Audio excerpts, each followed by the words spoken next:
আসসালামু আলাইকুম এভরিওয়ান। অল্প বাজেটের ভিতরে সানরুফ সহকারে যারা টয়োটা ব্র্যান্ডের হ্যারিয়ার লেক্সাস মডেল গাড়িগুলো কিনতে যাচ্ছেন তাদের জন্য আজকে এই চমৎকার গাড়িটি নিয়ে এসেছি। এটি কিন্তু হচ্ছে আপনার 1998 মডেল, 2002 এর রেজিস্ট্রেশন। পেপারটা এখানে টোটাল কমপ্লিট অবস্থায় পেয়ে যাচ্ছেন। সানরুফ আছে, আর এটি কিন্তু আপনার এলপিজিতে কনভার্ট করা। ইন্টেরিয়র যদি দেখেন দেখতে সেম এরকম হবে, একদম ফ্রেশ কন্ডিশন অবস্থায় পেয়ে যাচ্ছেন। সিটগুলো কিন্তু একদম ব্র্যান্ড নিউ ভাবে লাগানো হয়েছে। গাড়ির যে গিয়ার শিফটিং সেটি অটো ট্রান্সমিশন। চমৎকার একটি স্মার্ট টিভি পেয়ে যাচ্ছেন।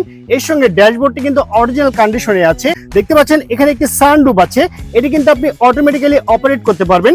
সর্বমোট 5 জন খুব সুন্দরভাবে আপনার ট্রাভেল করতে পারবেন, আপনাদের কিন্তু কোনো অসুবিধা হবে না। গাড়িটি যদি আপনার ফ্রন্টে লুকিয়ে দেখেন সে দেখতে সেম এরকম হবে, একটি টাকারও কিন্তু রঙের কাজ করতে হবে না। হেডলাইট গুলো দেখতে পাচ্ছেন সবগুলো কিন্তু একদম ব্র্যান্ড নিউ ভাবে লাগানো হয়েছে। আর গাড়ি যদি রেজিস্ট্রেশনটি দেখেন সেটা ঢাকা মেট্রো ঘ 14 সিরিয়ালের গাড়ি 0437, সেটি ঢাকা মিরপুর বিআরটিতে নিবন্ধন করা হয়েছে। গাড়িটি ঘুরছি স্পেস দেখেন সে দেখতে সেম এরকম হবে। আর এটি কিন্তু আপনার এলপিজিতে কনভার্ট করা আছে, চিকনশিয়াল এলপিজি। ওভারঅল কন্ডিশনের উপরে এই চমৎকার লেক্সাস হ্যারিয়ার মডেল গাড়িটির দাম রাখা হয়েছে মাত্র 11 লক্ষ টাকা। আমি আবারও বলছি মাত্র 11 লক্ষ টাকা। এটি হচ্ছে চাওয়া প্রাইস, অবশ্যই দামাদামি করার সুযোগ কিন্তু আপনি পেয়ে যাচ্ছেন। আর এই গাড়িটি নিতে হলে আপনাকে অবশ্যই আসতে হবে যারা কারো বগুড়া ব্রাঞ্চে। আমাদের শোরুম আসলে অ্যাড্রেসটি হচ্ছে মাটিডালি রোড, বগুড়া সদর, বগুড়াতে।